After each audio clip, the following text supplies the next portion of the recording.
forgotten how you felt for me. You made promises you could not keep. Free from passion, your love is moving on, but in a minute everything is gone. Hi, this is Charlotta with Music 4.5 and we're here with Ana Free. Thank you for having me. So could you tell me how you got started with everything? Basically in January of 2007 I decided to upload a YouTube video, and which is Sheryl Crow, Strong Enough to Be a Man. And I did that while I was still at university, so my career started growing over maybe a year and a half while I was finishing out my degree. And what happened? You uploaded these videos and...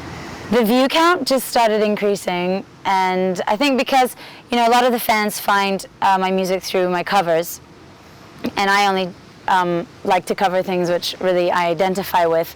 So I think that when the fans finally find my cover songs, they go and check out my originals, and I think that's how I've grown my fan base.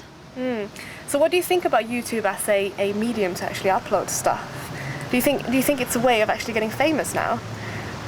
Well, I think that we have actual concrete examples of that. I mean, if you look at Justin Bieber, he's the most obvious example of someone who started out on YouTube and is now reaping the benefits, you know, in reality, let's say. I mean, considering that it's a virtual world.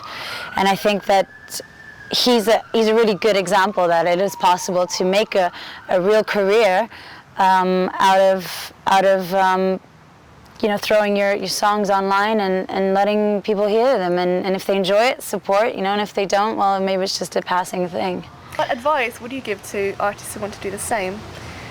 I think it depends a lot on people's character, on their personality, how comfortable they are singing in front of other people while they're being filmed to then put that on YouTube. But I think it's important to be genuine, to know what you want, because some people may not want that much attention and find that they get it positively and indeed negatively. It depends, you know, what you've put online. So I think people need to know, they need to have a goal. Oftentimes, even if that goal is just to have fun, at least they know that, you know. Or if this goal is to get attention, or if this goal is just to be a comedian or a vlog or anything, it's just as long as they know what they want to do, I think that's your first step. But the internet can be quite a nasty place. How do you deal with that as a young woman putting yourself up there on YouTube?